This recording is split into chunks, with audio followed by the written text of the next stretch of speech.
At the beginning of this part, the series cut us to a flashback to 2015. The biker gang arrives at Corbell Pickett's garage to purchase cars. After the deal, he asks them to check the cars, but as they all get inside it, he locks all of them, leaving them to die in the sweltering heat. Corbell Young's nephew Jasper stands there and watches. Elsewhere, Flynne is at her workplace. She finds Burton and her friend printing more guns and ammunition. And when she asked what they are doing, he tells her that he buy the place in the morning from the amount they received. Flynne is completely shocked by her brother's decision. They talk outside about it and tell him that they cannot act independently, they need to work as a team. Flynne is further frustrated when she finds Burton has rented a car. Connor arrives there and tells that he has decided to join the team. While returning home, Burton and she talks about the ongoing situation. Burton also finds that she starts to lose control of one of her hands. They also discuss how much information to share with others. When Flynne reveals sharing everything with End, Burton becomes furious, saying that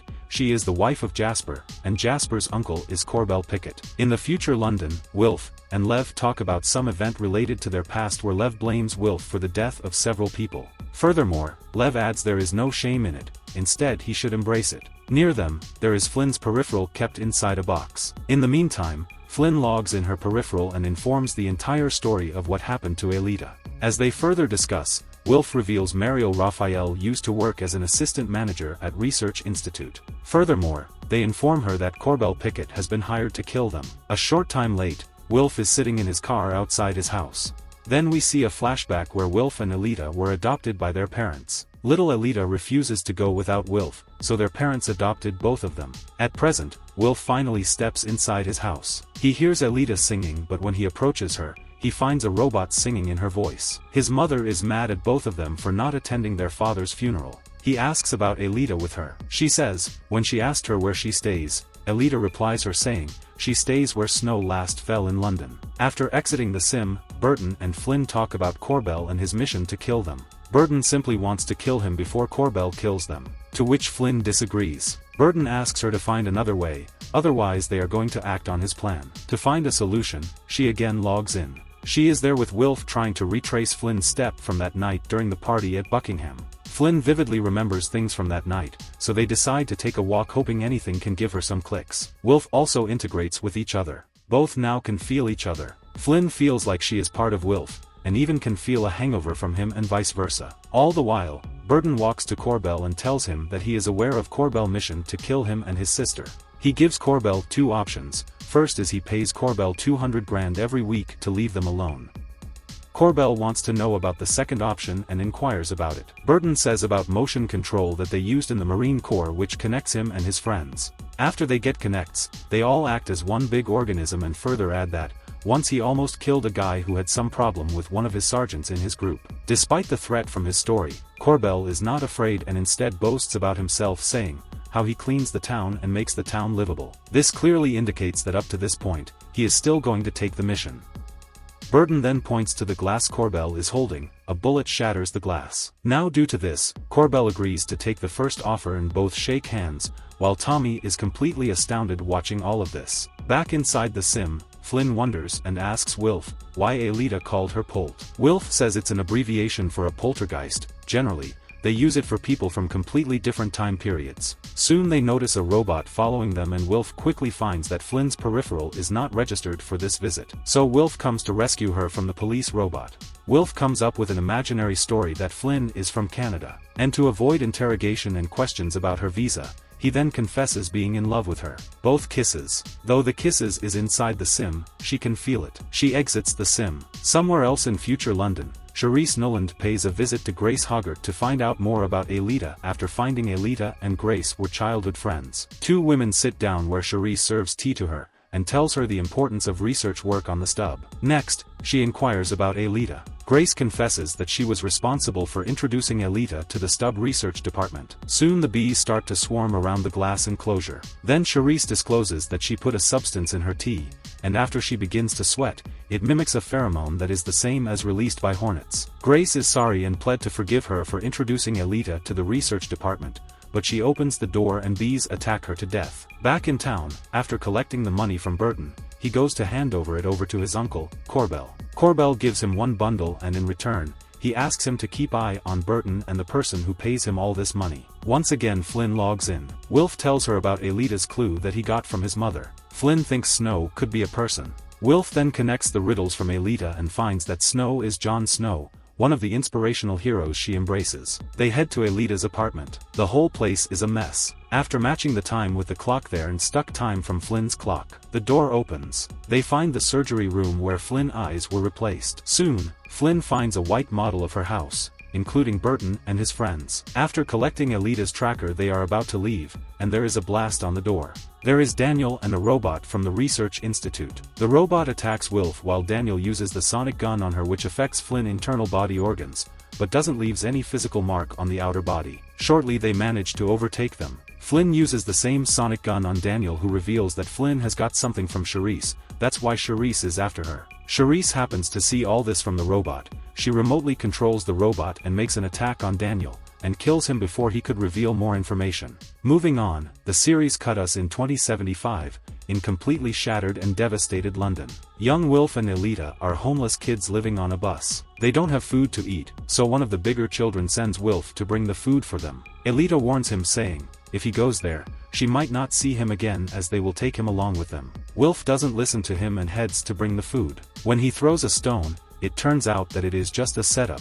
It's a visual projection to trap the leftover children to take with them. Two people wearing yellow suits show up and chase Wilf, and eventually capture all of them. Back in the future London, Wilf and Lev Zubov are discussing of Alita. Wilf informs that they tracked Alita's house and finds her implant, and the chips from her peripherals. Lev is not happy with this much and states that this is not enough. In Clanton at Flynne's house, Flynne notices blood in her eye. Well, that sonic gun hurt her inner organs. And once again she couldn't control her right hand, its muscles contracted again. But when she looks in the mirror again, there is no blood in her eyes. Shortly, Tommy shows up there with beers. Tommy tells the sibling that he is aware of what is going on between Burton and Corbell and offers his help as a friend. They assure him that everything is fine, and promises to call him if they need his help. Flynne is not happy with Burton for lying to Tommy. As they argue, Burton reveals that he knows Tommy is her crush, and that she needs to control her emotion. As Burton is leaving, she asks him to stop and burst out that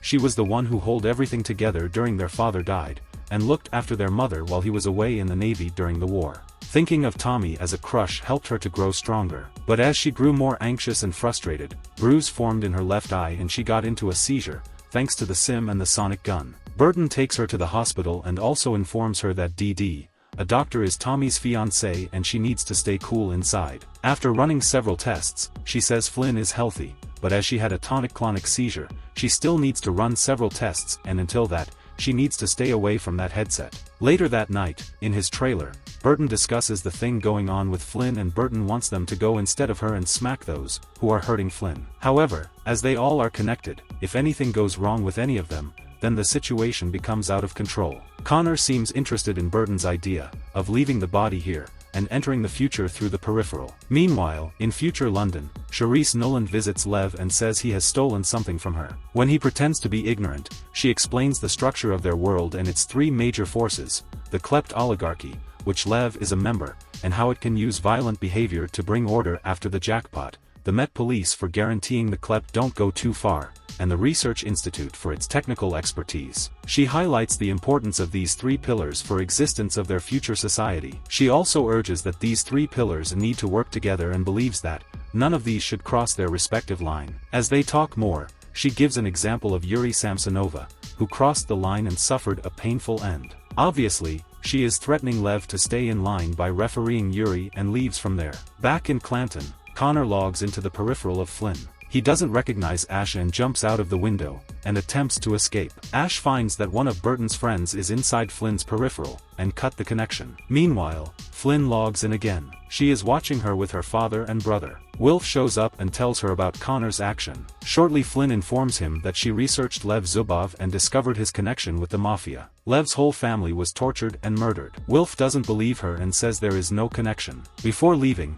he discloses that he has a sister and her name is Alita. When Wilf meets Lev, he tells him what Flynne discovered relating to his family. Lev appears unsurprised. He claims that he hired Alita in order to get his own stub. When Wilf wonders why, he responds that there are a variety of uses for it, including testing medical drugs. Lev claims that he hired someone to kill his family and the other stubs, because of the concept of having other versions of himself troubled him. Wilf is shocked and completely astounded to find this side of Lev. Back at Clanton inside Burton's trailer, Flynne informs them that when she was in Elita's house, she finds the small model of their house and a miniature version of themselves. Burton then wants to know about her usual approach to Sims. She claims that by acting contrary to what is expected of her, she eventually becomes aware of the situation and presumes control. Flynne then decides to go inside the Sim, claiming there is no time to waste. Burton advises acting accordingly to the situation. Inside the Sim, Ash is surprised to see Flynne there, as she was not expecting her. Flynne urges that she is going to explore the city without them, and will try to find what they are hiding from her. Ash tries to cancel the connection. For a moment she manages to cancel the connection. However, thanks to Burton, who asks Edward and Mac to hack the system of future London, and thus manages to restore the connection. Flynne then demands bodies for Burton and Connor too. Furthermore, she is curious as to why there will be so few people in the future. To handle the situation, Ash immediately contacts Wilf to assist her. Soon, Wilf meets them at some cemetery. As they talk, there are some weird objects suspended in the air. And when Flynne asks what is it, Wilf says, "Yours future, our past." He further adds that each object resembles different phases of Jackpot. The first begins with a complete electrical blackout in America in 2039, just 7 years after Flynne's world. Slowly the whole world suffers from a complete blackout. The second image depicts a filovirus pandemic, as Ash informs her that it is known as the Blood Plague. The third depicts a complete environmental crisis throughout which 7 billion people starve to death, over a period of 40 years. The fourth is known as The End by Ash. A nuclear missile silo exploded during a domestic terrorist attack in the United States. This is too much to take for Flynne, and she yells to stop the projection. She wakes up in her present. Burton and Connor are waiting for her there. Burton asks if she gets their body inside the Sim. Flynne is still shocked and doesn't speak a word. Part 2 ends here.